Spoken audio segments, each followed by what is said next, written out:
for that is approaching in July, so we want to make sure that everyone has all the information they need to make a strong application and has an opportunity to ask questions from the experts here who are administering the grants. So we like to start the session just by introducing ourselves. If you haven't already done so in the chat, I'll start. My name is Julie Hain. I'm the Executive Director with the South Jersey Cultural Alliance. Welcome to all of you. I'm going to just call out another person square, and if you introduce yourself briefly and call out another person, pass the torch to them. We'll just do brief introductions before we move on. So Shoanne, you are next. Hi, everyone. My name is Shoanne Sejas. I'm the Membership and Programs Manager of South Jersey Cultural Alliance, and I'm excited to have you all here to hear what they have to say. I'm going to call on Steph Reyes from Mid-Atlantic Arts. Hi, everyone. I'm really excited to be here. I'm Steph Reyes. My pronouns are she, her, ella. I'm connecting from Springfield, Massachusetts, a little north from you.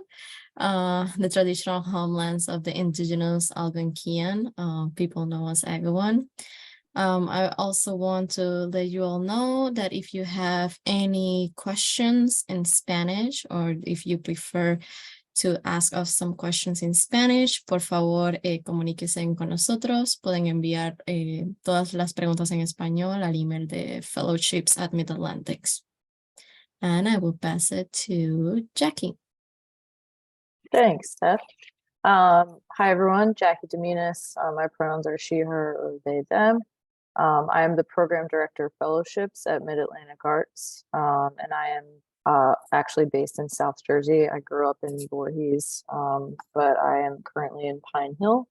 And I will go ahead and pass it over to Steph Nerbak.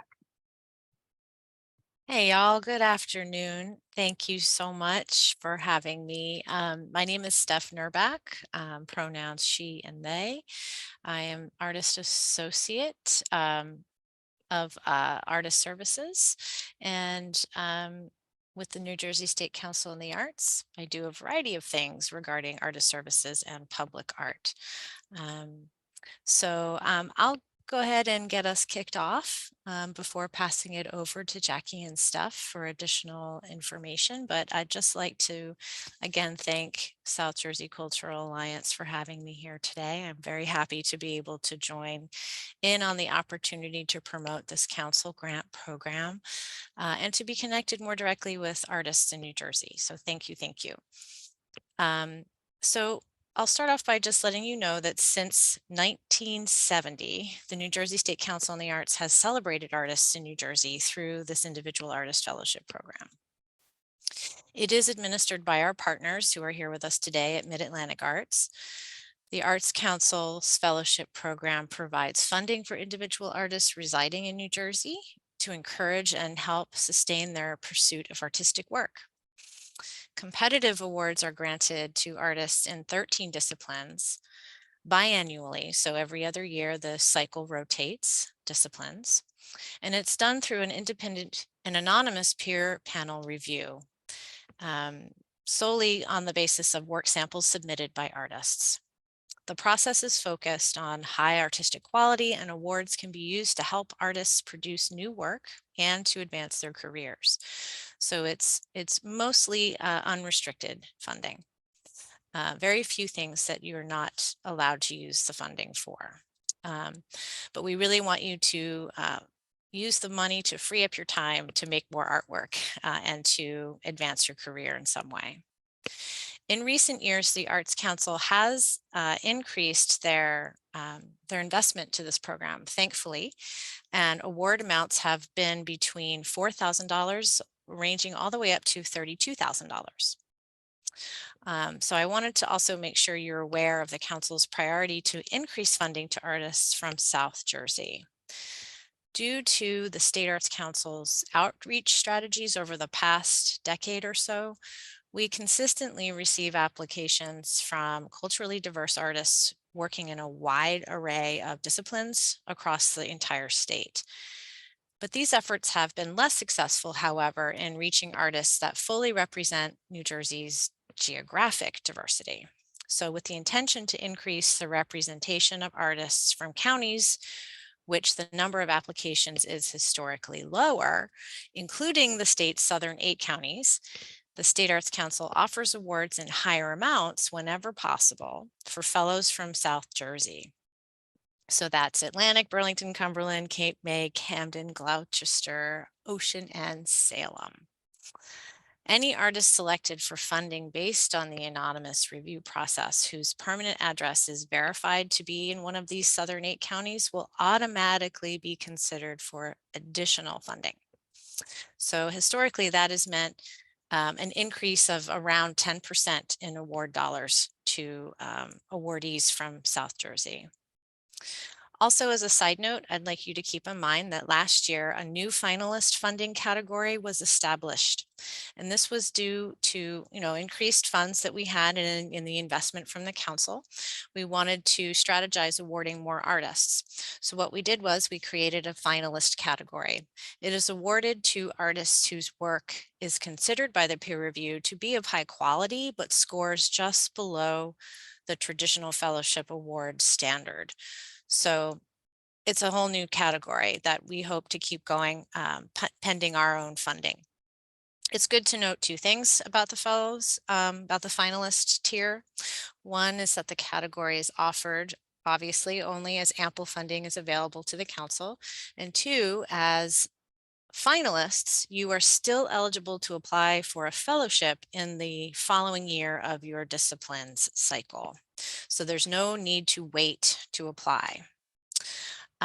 For additional perspectives, and for my fellow data geeks out there, in the last grant cycle, there was a total of 635 applicants statewide. And of that, 111 or 17% were applicants from South Jersey. We are hoping to increase that number. The total grant awards were just over 1,700,000, and of that total amount, just over $230,000 or 14% went to fellows and finalists from South Jersey. We'd also like to increase that number. In terms of awardees in 2023, which was the last cycle, there were 13 fellows awarded from South Jersey and 4 finalists awarded from South Jersey. So those are some things to bear in mind and sort of give you a foundation of information for you. And of course, before I hand this presentation off to Jackie and Steph, I just want to say big thanks to you for all your hard work. Without your diligence and your close care to this program, this fellowship is not possible. So thanks to you for your partnership. That's the end of my spiel, except to remind you all and who are in attendance that I am available for questions and follow-up at any time. And I'll just throw my email in the chat so you have some way to contact me. And also bear in mind if an up and coming technical assistance webinar that Jackie will be hosting through Mid-Atlantic is coming up on the 29th of June. And there is registration available for that. I'll throw that in the chat.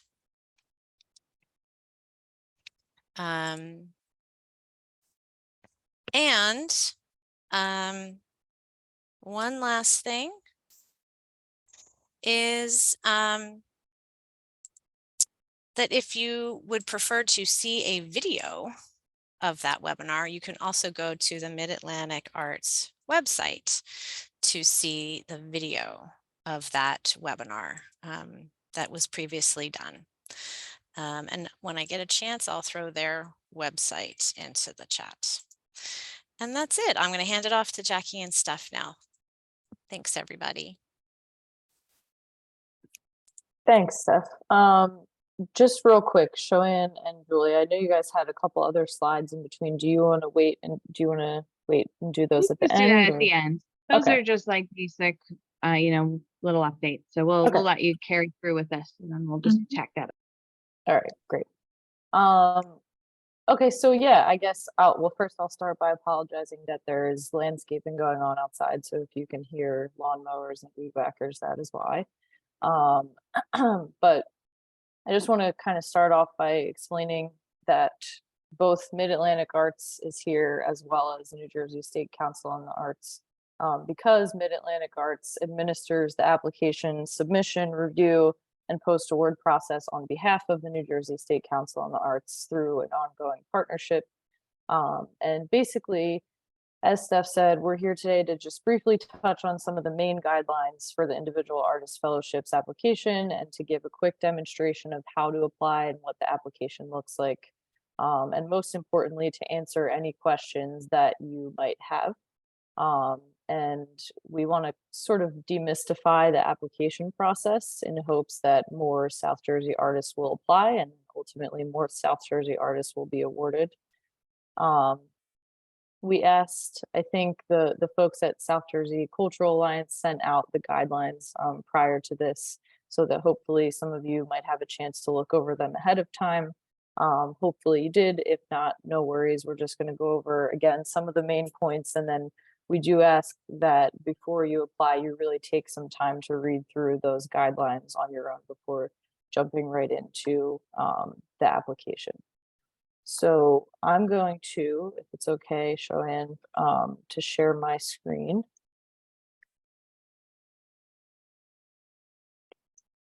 Oops.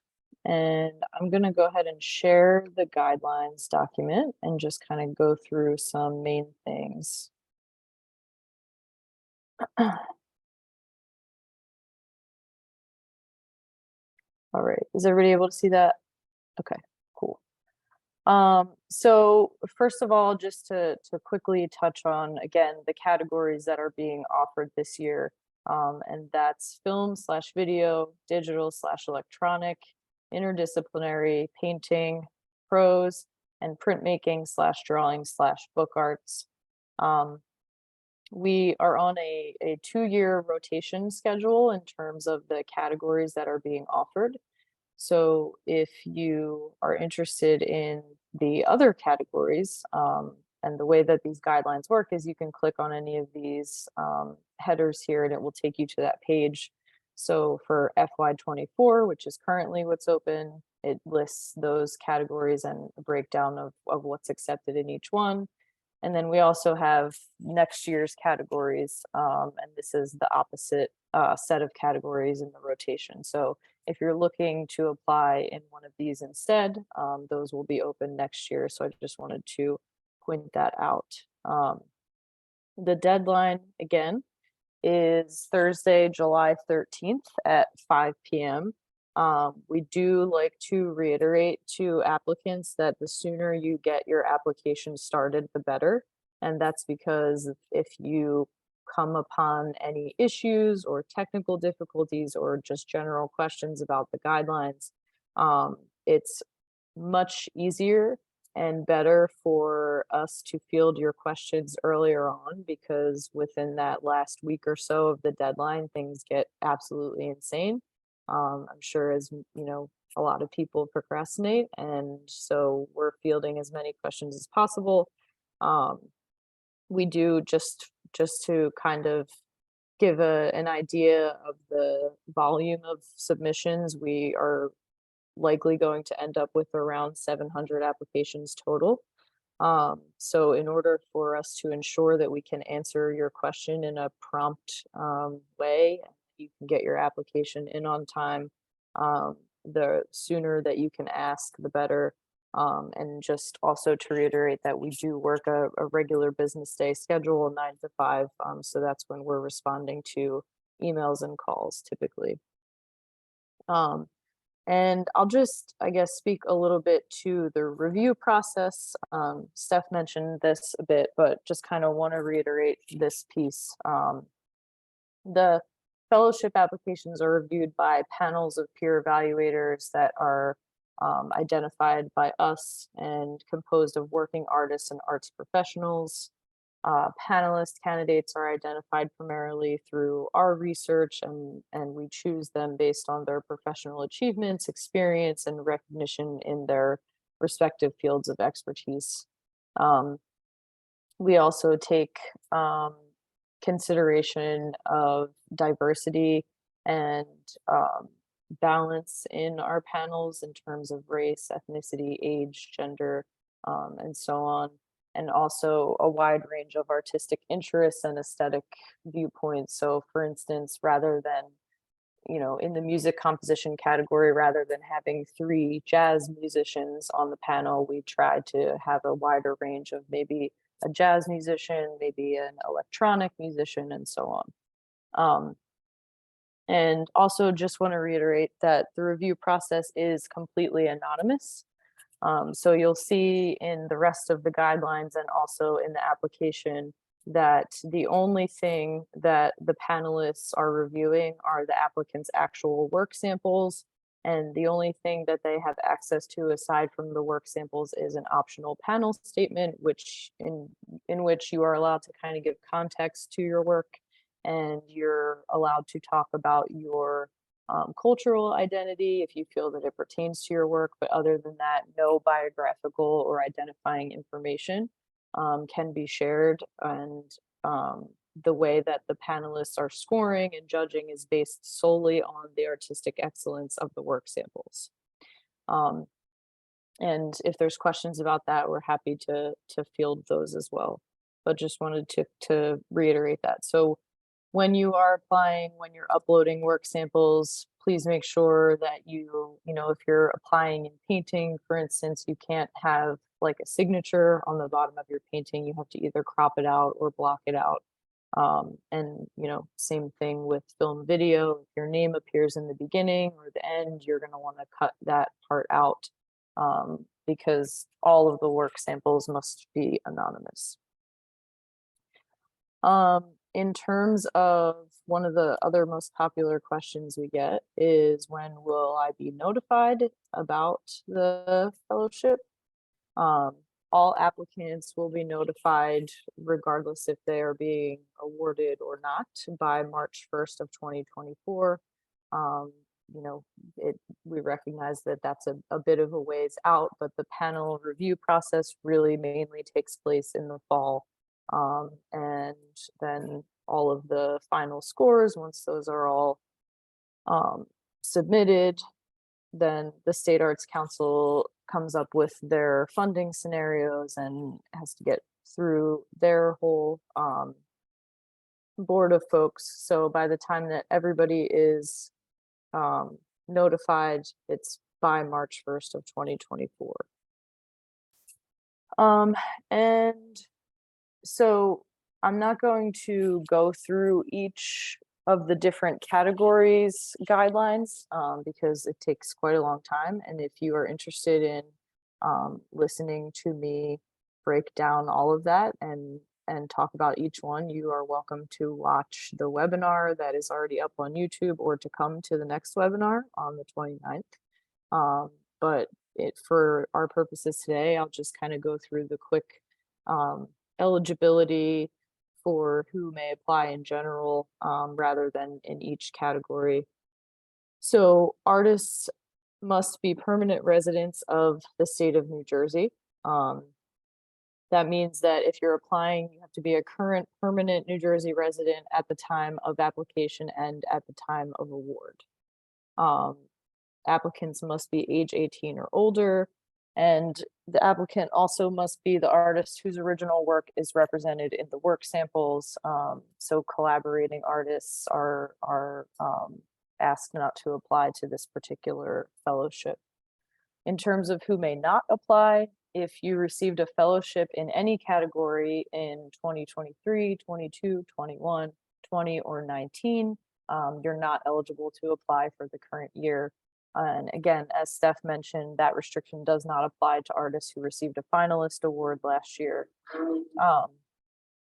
Applicants also may not be matriculated students in a graduate, undergraduate, or high school program at the time of application and award.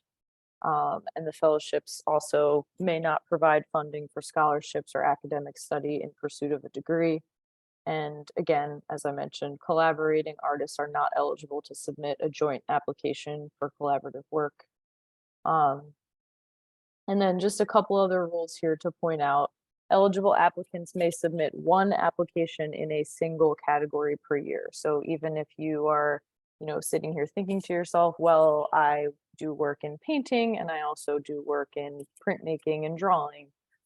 You will need to choose one of those to apply for this year. You can't apply in both.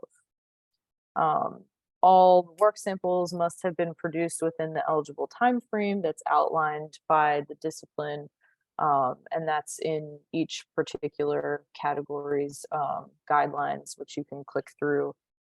And work completed while the applicant was a matriculated student in a graduate, undergraduate, or high school program is not eligible. And then finally, we ask that only completed work be submitted. Works in progress and project proposals are not eligible. And for the purposes of this program, complete just means that it's considered to be at the point which the work is ready for public presentation. Because the individual artist fellowships are not a need-based grant, there's no, project proposal, or we don't ask for an explanation of what you would be using the funds for. Instead, we ask for the work samples to be complete work. Again, for the category specific guidelines, all you'll want to do once you read through this, all of the beginning stuff, you'll see it says application requirements by category. All you have to do is click on whichever category you are intending to apply in. So let's say you're going to apply in prose. If you click on that, it will take you directly to the prose guidelines. And again, rather than reading through every single one, I'll just kind of show you that this is what it looks like. It will give you a very detailed breakdown of what we ask of applicants in each different category, what sort of files you'll be asked to upload, that sort of thing. So for prose, it's going to be different from film video, is going to be different from interdisciplinary. So please make sure that whichever category you intend to apply in, you take a good look at the guidelines before starting that application.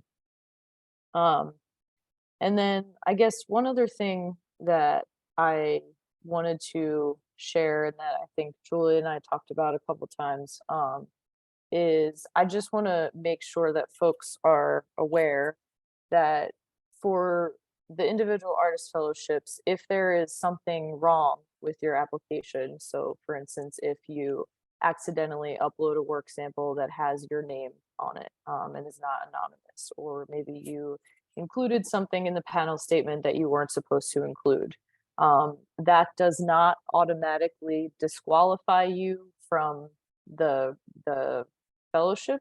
All that will happen is Steph and we very closely review every single application before it gets to the panel process. And if we find something in your application that is a mistake, or that's missing, or that has identifying information where it's not supposed to, we will very simply reach out to you through the Smart Simple system and request revisions on the application that will allow you to go back into it, fix what was missing or what the mistake was, and submit it again. So there's no, I just want to make sure that folks know that if you, make one small mistake, it doesn't mean that you're out of the running and that's it. We do offer revisions, and we will do our very best to make sure that we get in contact with you and that you can fix it so that you do end up being eligible for the award. So just wanted to make that clear. And Steph, did you end up putting the link for the Mid-Atlantic Arts website in there? Yeah, okay. I think so. Yeah, I can Okay. put it in again too.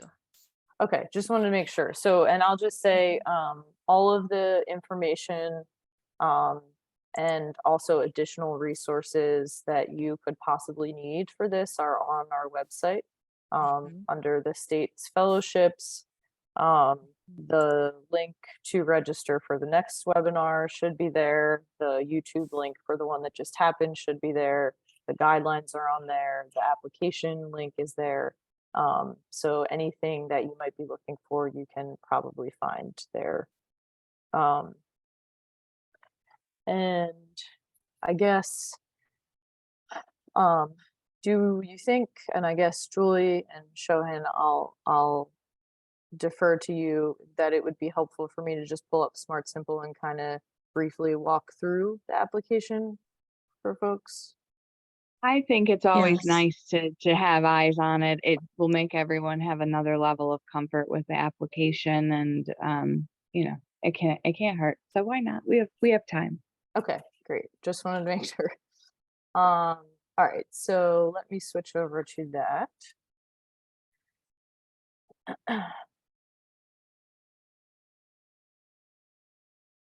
Go.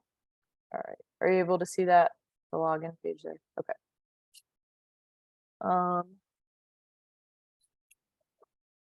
right, so the direct URL to the online application is the one that you see at the top there. It's midatlanticarts.smartsimple.com.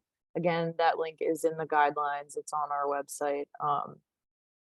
The first thing you'll want to do is obviously open the internet browser, type that address in. You can, like I said, follow the link in the guidelines or however you need to get there. You do have to have a Smart Simple account and be logged in order to access the application. So if you have an existing account, maybe you applied last year or the year before, but you can't remember your information, you can just click the forgot password link, and that will help you regain access to your account. You'll get a link where you can reset your password. If you have applied for an organizational grant through Mid-Atlantic Arts Smart Simple in the past year or two, you'll also need to create a new account as an individual artist instead of an organization. So please be aware of that. To create your account, you're going to click the register button here. And again, this is where it's crucial that you choose individual artist instead of any of the other options there. And then once you do that, it will take you to this information page. You'll enter your information, provide an email address. We do recommend registering with a personal email address rather than a business email, especially if your business email is associated with an organization that might apply for grant funding through Mid-Atlantic Arts in the future. I've already registered with an email address for today's demonstration, but once you complete this page and submit your registration, you'll receive an email from Smart Simple prompting you to log in and set your account password. The link in the email will take you back to the website where you can set your password and finish activating the account. And then it will just direct you right back to that login page where we started that looks like this. And then again, I'm going to log into my test account today.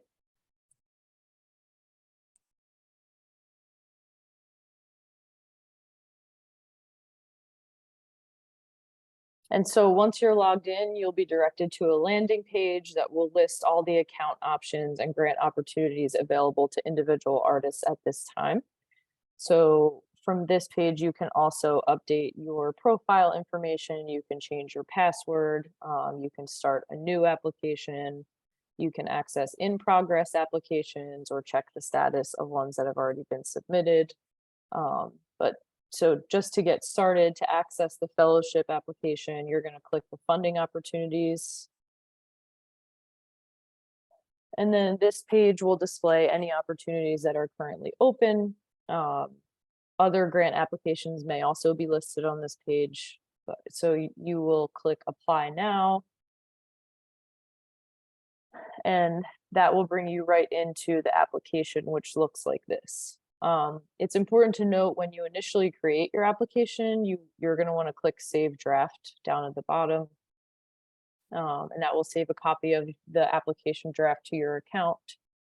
And it will also allow you to access all of the necessary fields. And I'll just point out here that the application is divided into 3 tabs. The first one is applicant information. The second is work samples. And the third is consent.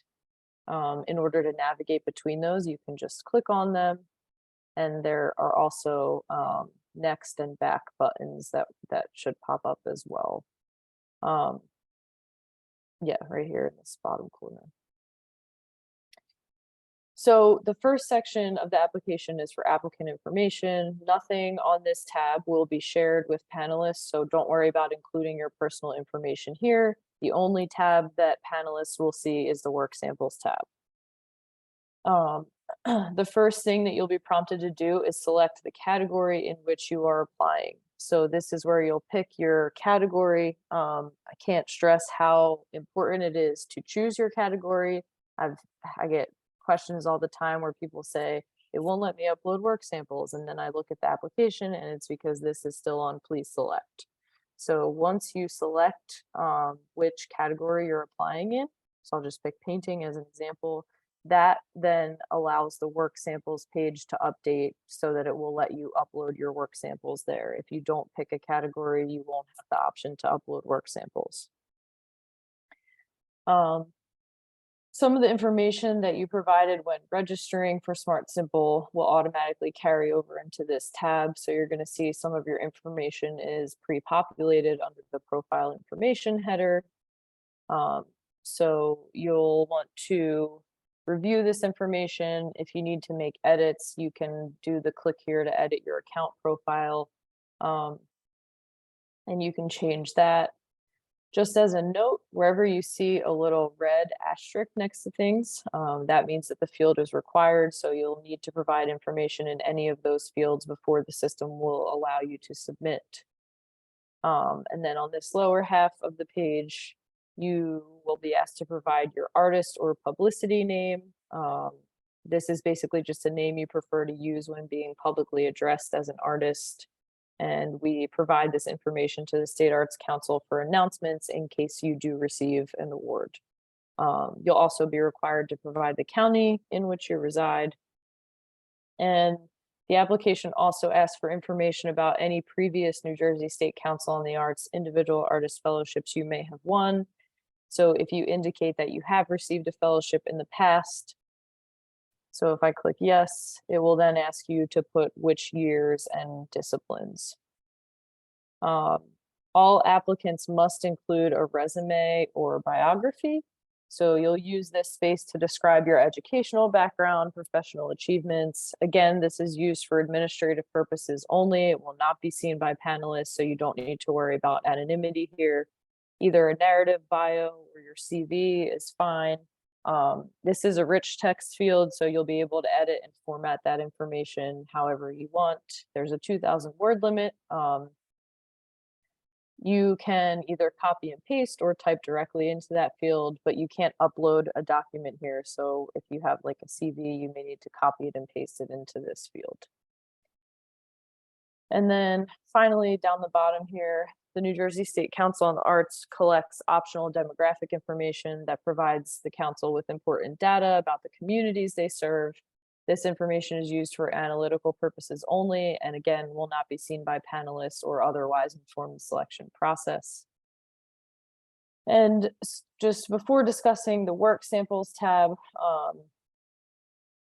again, the way that the work samples tab populates is dependent on the discipline that you choose. So like I said before, because we're offering 6 categories this year and they each look a little bit different depending on those category specific requirements, I will demonstrate how to upload just because I've chosen painting for this one. But just know that the work samples tab will look different depending on which discipline you chose. So when I click over to this tab and I've selected painting as my category, basically it will provide some instructions for submitting in that category. Again, important to just give the reminder of anonymity. It's important that you remove identifying or biographical information from anything that's included in the work samples tab. As a general rule, anything that could be listed in your resume should be omitted from this section. So you'll see moving down the page here, the first requirement will be a work sample file upload. So categories that collect image, audio, and video work samples will use a media library function, which allows you to upload multiple files into your application at once. Once you click the upload button, you'll see the types of files that are allowed. In this case, it's image files. The max file size limit for each upload should be there, and the maximum number of files that can be uploaded. So it tells you here, minimum of 4, maximum of 8, and the file size is 50 megabytes. If you click the browse button, that's how you'll locate the files on your computer. So you can go in, select the desired files, and then once you click open, so you'll see here I have 2 image files for this application. Also, the upload speed will depend on your personal internet connection and also the size of the files. So once your work samples are uploaded, you can go ahead and close this pop-up window. And your work samples will now be added to your media library. So you can preview images by clicking on the thumbnails. It will make the image larger. And just so you know, panelists will be able to do this as well, so they can enlarge your image and look at it. If you are submitting video or audio files as part of your category requirements, please note that the upload may take several minutes to process, depending on the length and the size of the file. Once they have processed, you should be able to play those back for review before you submit your application. And the application will also collect specific information about each work sample, and that's right underneath. To edit this information in the media library, you're going to click the Edit Metadata button. And that will allow you to change that basic information underneath. So for painting, it asks for the title, the medium, the dimensions, the date of completion, and any technical information that you might include there. Again, the information that's collected here may look different depending on your category, but once you've entered that data, you can click Save. Well, mine's empty, but if you enter it, you'll click Save and it will then appear underneath. Again, you'll want to click the Save Draft button to update any information that you have input into the application. I'll also say if you're applying in the pros category, you'll just have a simple file upload field because we just asked for PDF documents for pros. And you'll enter information about your work sample into the form as prompted without needing to edit any metadata. So if you are applying in pros and you don't see metadata anywhere, that's okay, you're not missing anything. The form is just organized a little bit differently. And then below the section where you upload your work samples, you'll see an optional field to provide a panel statement. As a reminder, the panel statement is limited to 250 words. And I didn't really go over this with the guidelines, but you can read it in the guidelines and then also hear what is acceptable to include in the panel statement and what is not acceptable. So we give you a list of what you can and can't include. Please be sure to review that before you submit. That's one of the main things that we have to ask folks to make revisions on. You're not supposed to include anything that's identifying information, especially indication that hints at your experience level or your education or anything like that. So please do read through the guidelines on what to include or not include. And again, the panel statement is optional. If you decide that it's not helpful to the panelists in reviewing your work, you don't need to include one. And then at the very bottom of the work samples tab, you'll be asked 2 questions that are just intended to help verify that you've completed all the necessary fields and the information submitted in this tab is anonymous. So you'll just go through and click yes on both of these. And I'll save draft again. And then all that's on this 3rd tab, the consent tab, is just we require that all applicants provide their consent to the terms and conditions of the New Jersey State Council on the Arts Fellowships Program. So you'll review that information and then click I have read and agree to the statements listed above. This has to be checked off in order to be able to submit. And I'll also just point out that on the left-hand side here, if you see this little notes section, If you are in the middle of your application and something comes up that's not working, you're running into an issue or you have a question about something, if you go to the notes section here and click the plus button where it says new note, you can very literally just type in your question right here and it will send an email directly to Steph and I, and then we can actually go into your application and reply right under your note and you'll be notified there. So if you're just, quickly in your application, you want to send a quick question rather than emailing us or calling us, you can do that and it will go directly to our email and it will keep a record of our exchange in there. And then once you're ready to go back to the main application, just click main. When you're all set and you've reviewed everything carefully and you're ready to submit, you can click the submit button at the bottom of the page. If you've missed a required field or if other errors are found, what will happen is a red error box will come up at the top of the page that should show you which corrections you need to make. So you'll see here, there's quite a bit of missing information since I didn't fill it out. And I would have to go back, fill all of that in and submit once it's all done. And then once the application has been submitted, you'll no longer be able to make changes. So please review the information carefully prior to submission. After you've successfully submitted your application, you'll receive a confirmation message in Smart Simple, as well as an automatically generated confirmation email with a copy of your application. No further actions are required at that point. It may take a couple minutes for that confirmation email to be sent, and sometimes it does go to the junk or spam folder in case you want to check there as well. And then before we wrap up, I'll just reiterate that you do not need to complete the application all at once. You are welcome to fill out a portion of the application and log back in at a later time. And as long as you have clicked Save Draft, that information that you've already put in there will still be there when you log back in. So if I save draft and I go back to my home page,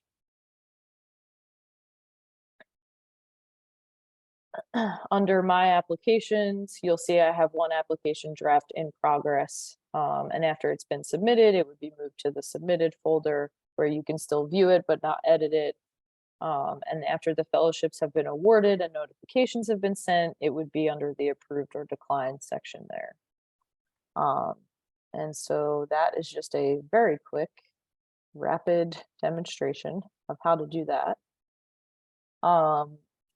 So I will, well, here's what I'll do. I'll put up our contact information just in case folks are more comfortable emailing or calling, but I will go ahead and open it up for questions. We have 2 Mid-Atlantic Arts folks here and 1 New Jersey State Council on the Arts. So between the 3 of us, we should hopefully be able to answer any questions that you might have.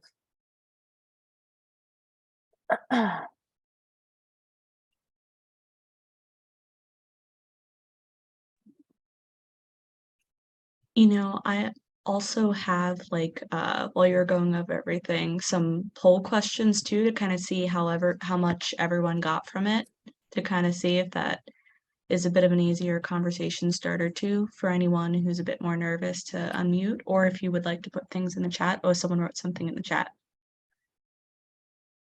I'm going to read it out loud. What methods are typically used to block out signatures to keep the image anonymous? Blackout name, clone stamp, the surrounding image over the signature, etc. Yeah, so I'll say, and feel free, Steph, to jump in if you have any other ideas. But what I have typically seen is either cropping the image so that the signature is not in it anymore, or just very literally taking like some sort of drawing tool and just drawing like a black box or a black line across where the signature is or the watermark. I think that those are usually the typical ones. However you're able to do it that gets rid of the signature or makes it not visible is totally fine.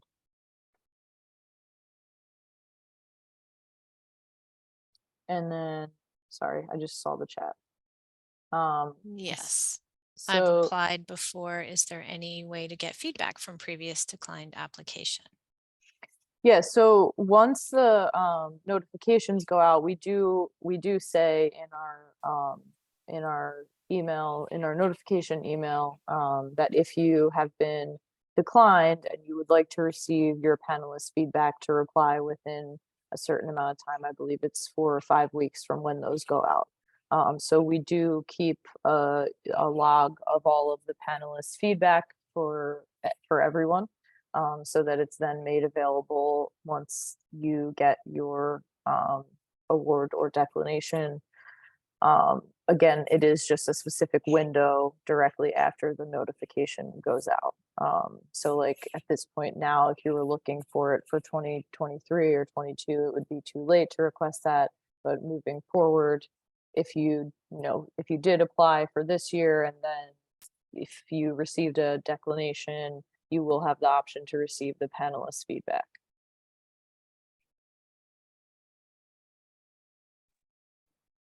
I have one other question that came in too. Mhm. Is it possible to print out the entire application ahead of time in order to know all of the required information and be prepared to fill it out in one sitting? I would say yes. I think also you probably don't need to print it out. If you have the guidelines, you should have everything that you will need to know. The only things that you really would need to have prepared would be the work samples that you want to submit. And if you want to pre-prepare a panelist statement to type in there.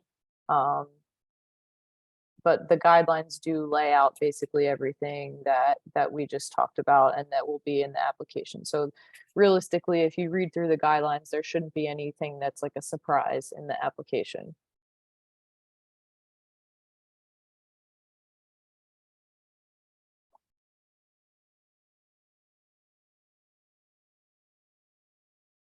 Any other questions? We have about 7 minutes left in the session. And we will also be sending a post-session email with everyone's contact information and the slides that we use. Jackie, if you're willing to share any slides that you have, or if you have any links or anything you want us to include, we'll make sure that we do that as well. And Stephanie, and same for you, if there's any particular highlights you want to make sure that we call out to applicants or to attendees or those that registered and couldn't make the session, we will be sending all of those things out as well. We did just get another question. Is the panel statement truly optional? Yes, so, and Steph, feel free to jump in if you want. The panel statement is optional. The panelists are directed to view the panel statement as secondary to the work. However, we will say that a lot of panelists, I think, do find it helpful if you are providing specific context to your work and how you want that work to be received, but it should not and does not affect their scoring of your actual work. The scoring should be based only on the work samples that you submitted and the artistic excellence of that. So it is optional, but I will add that I don't think it hurts, just to provide context. And then Steph, I'll let you take that next question. Thanks, Jackie. How does the grant money get distributed? Percentages to what genre or geographical area? So in general, we don't have any sort of specific funding structure that we look at. Our main goal is to take the amount of money that we have to go towards awarding artists.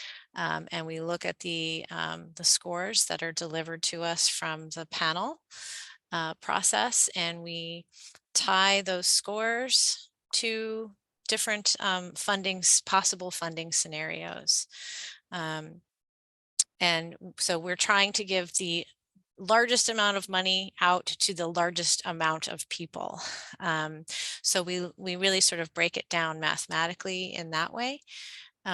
We don't have any sort of preconceived ideas about how many awards can go out or how many artists or what at what amounts. We sort of look at what is possible and what are all the different scenarios that could make it possible and could make it equitable. Last year, I really tried to work out a scenario in which the scoring matrix was really tied as equitably as possible to the funding amounts, so that the differences in the scoring were directly related to the differences in the award monies that went out. So it basically comes down to doing math in as fair a process as possible. Hopefully that's helpful. And there's another question. Yeah. Are we Yeah, able to see I the have a scoring? question. Sure. I guess like consistency, like are the jurors looking for like a certain consistency through the body of work? I guess that was a feedback comment I got in the past, was consistency. And I'm just want to get more clarification on what that means. And then also if in the application itself, the detail images, is there a certain area where you submit like a detailed image with like the original large image, or is the detailed image, I guess in the past I've had applications where there's an area you could put like a detailed image next to like a bigger image, or if like how that works more specifically. Yeah, so for the second part of the question, you are welcome to submit, like if you want to do the actual, a photo of the actual artwork and then a close-up detail photo, you can do that.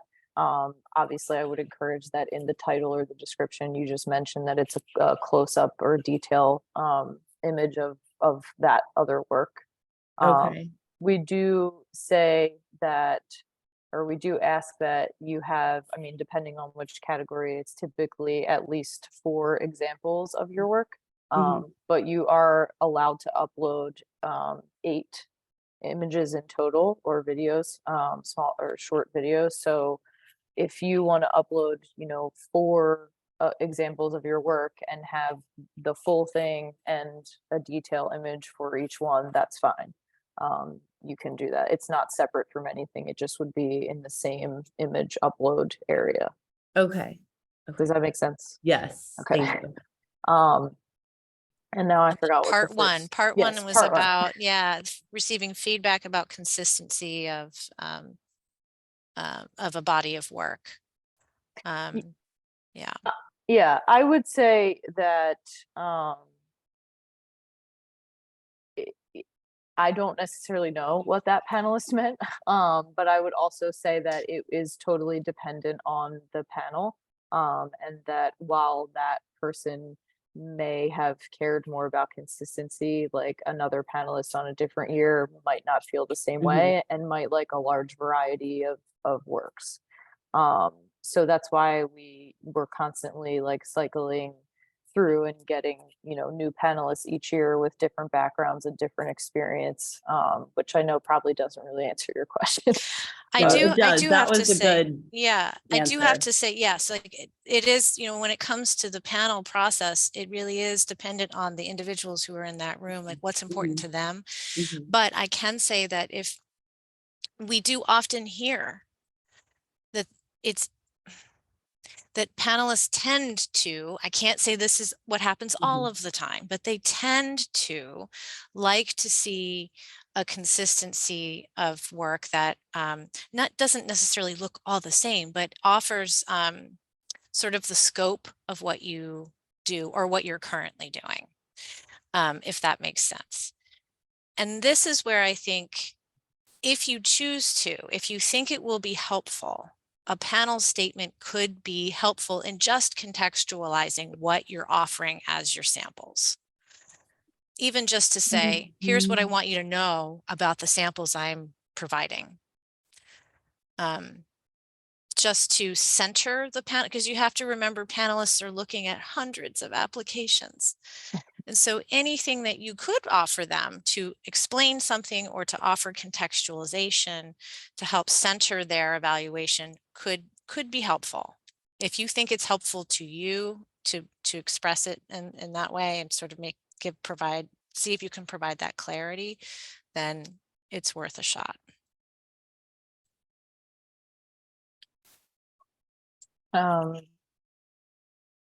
And there's two other questions, Julie. I know we're at time. Is it okay to answer those or?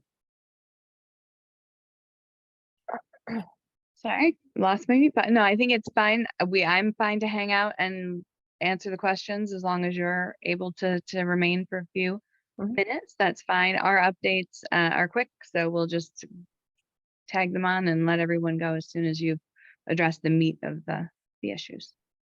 Awesome. Okay. So I saw are we able to see the scoring? I'm not entirely, do you mind, Sandra, like explaining what you mean by that? Like if you're asking if applicants get are you asking, do applicants receive your scores? Like once the process is over? Oh, okay. She may be asking for a rubric. Gotcha.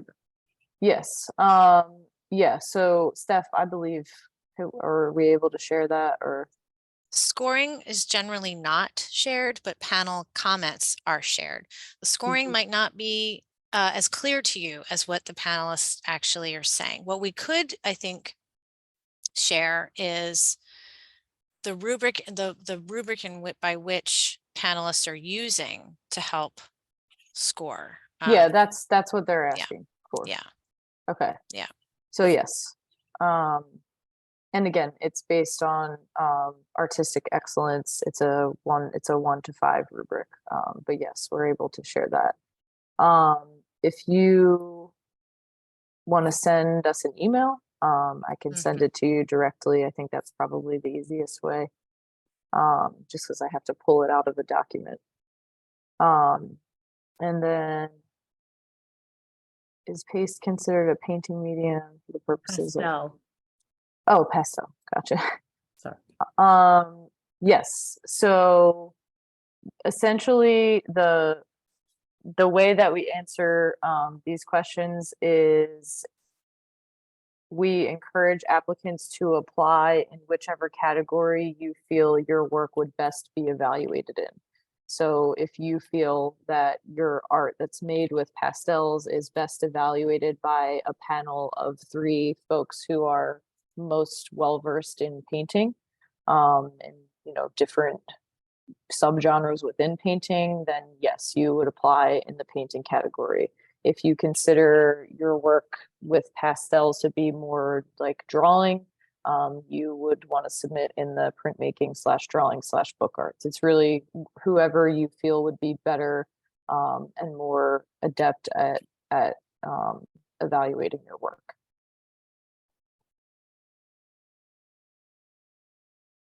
And I think that's it for questions, unless anyone else has any. We're good. I don't think there are any other questions on this particular topic. So that said, as Jackie and both the Stephs offered, they are available to answer detailed questions post this session. There is a technical session coming up. The deadline is July 13th, but as we discussed earlier, don't wait till the last minute.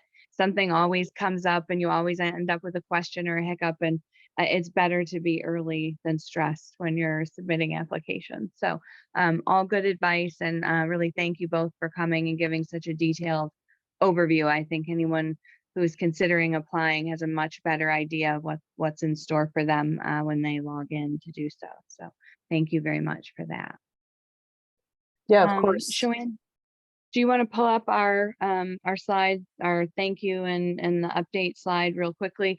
In the chat, Yes. I'm actually going to put my main update that I want to remind everyone is that if you haven't done so already, please take the Arts Pay New Jersey survey for individual arts workers. It's for all teaching artists, freelancers, administrators, anyone working with arts nonprofits in New Jersey. So we want you to take it, whether you work for an organization as an administrator or whether you're an independent artist working in the field, whether you teach for nonprofit organizations. We want to hear from you. It's very important that everyone contribute to the data so that when it's all finished, we have a very robust dashboard that we can all use free of charge to help us understand what you should be getting paid as an artist in the field, and or for organizations, what we need to be paying to have fair and equitable wages, to have people be able to support the wonderful work that is happening by all of you artists in the field. So it's really an important survey. I put the link there, please. They extended the deadline till July 7th, but do take it and tell your friends to take that as well. The other thing we wanted to mention is we have a new online member community that we're going to be launching in the next couple of weeks. So watch your email for instructions and log on links for that. We send out a bulletin every Friday. We've noticed that fewer people are clicking on it.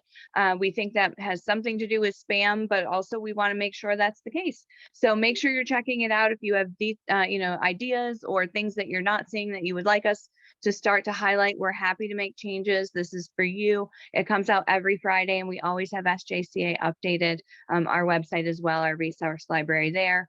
One big shout out we wanted to give to Black Arts Matter event this Sunday, the 25th at 1 p.m. at the Noise Arts Garage in Atlantic City. Our Atlantic County connector, Raymond Tyler, is hosting an event for the 50th anniversary of hip hop. So it's going to be a great discussion and a nice exhibit, and it's a really wonderful way to connect with some of the artists in Atlantic City. So make sure you check that out as well.